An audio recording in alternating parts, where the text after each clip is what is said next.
because I was told this week by my comrade Dave Charlton I've got 4 minutes. I'd normally go on, so to discipline myself, I've got something written down, okay. Opposing the new far right, quite frankly, to me, I see nothing new.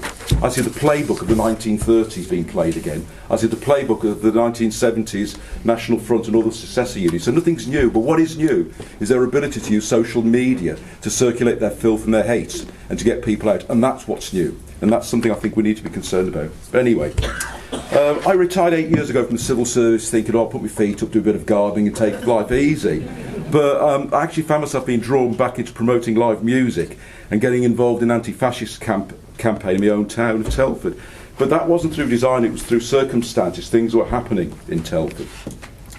But there's a strange feeling of deja vu taking me back to the 1970s, when as a young CPSA official, as a trade union rep in the civil service, I was involved in organising anti-Nazi League events along with my colleague Andy Brown over in the audience, and other Veric and rock and raisin gigs.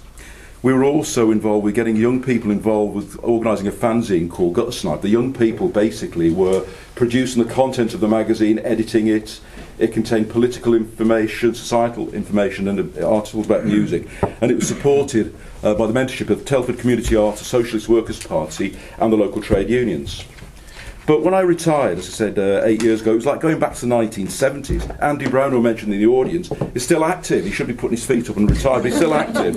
Okay, very much at the centre of the anti-fascist campaigning, particularly in the community, because what we've got, politics is getting uglier. It's getting divisive, and there's a feeling of no political choice. In fact, what we have is a perfect petri dish to foment unrest, and that's what's actually going on.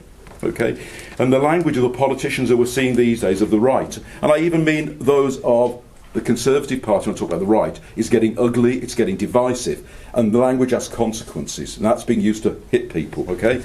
But the very people using that language, they're not acknowledging the fact that it's 13 years of Tory rule that's created the problem that we've got in our towns, the petri dish that's fermenting this unrest. And this is design, it's not a coincidence, believe you me, you can see it. Fascism grows in these community petri dishes because mainstream politicians fail to listen to communities and they're quick to blame other people. We witness this across the world as populist leaders find somebody else to blame, okay, and hit them. And this is what's going on basically. And they turn their back on refugees and other underrepresented groups in our communities. When fascism does recede, and we see that happening every so often under public protest, it doesn't disappear. It crawls under a rock, and it sits under that rock, and it waits for something to happen in our communities. And then it emerges and it starts to poison, and that is actually what's going on. And what they do then, they start to blame refugees, immigrants, anybody they can for the problems in our community, whether it's lack of housing, lack of jobs, lack of GP services, transport problems. There's always somebody else to blame, so it's coming out again. So the language plays a pivotal role in stirring up division, and the repeated use of divisive and hateful slogans feeds unrest and diverts attention. Right, quick. Okay. Right. Let's move. Telford. Okay. Child sexual exploitation cases in Rotherham and Telford. When these cases were reported on in Telford, often reference was made to the ethnicity of the people involved, the perpetrators, of being of Pakistani origin and being Muslim. There was nobody prepared to actually counter that narrative and say these are perpetrators, these are criminals, but it was played out, and that brought in Tommy Robinson basically and his hordes. Back in January of 2022 he brought 1,000 of his followers to Telford. 1,000. There was a sea of Union Jacks and Trump flags. It was awful scene, and to be honest it shocked us in the anti-fascist movement to Telford. I mean, it was shocking. But it made us galvanise, and we started to organise, working closely with Shropshire Trades Council, Stand Up to Racism, and certainly Shropshire Stand Up to Racism did a hell of a lot of work getting us off the ground, as did Martin Lynch of the Black Country Trades Council.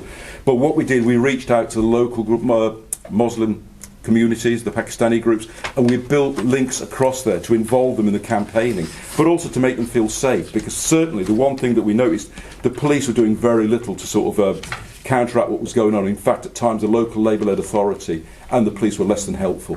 They were less than helpful. In fact, at the very last demonstration, okay, they put us into the same car park as the fascists, with a thin blue line dividing us. Okay, that's what they did. Okay.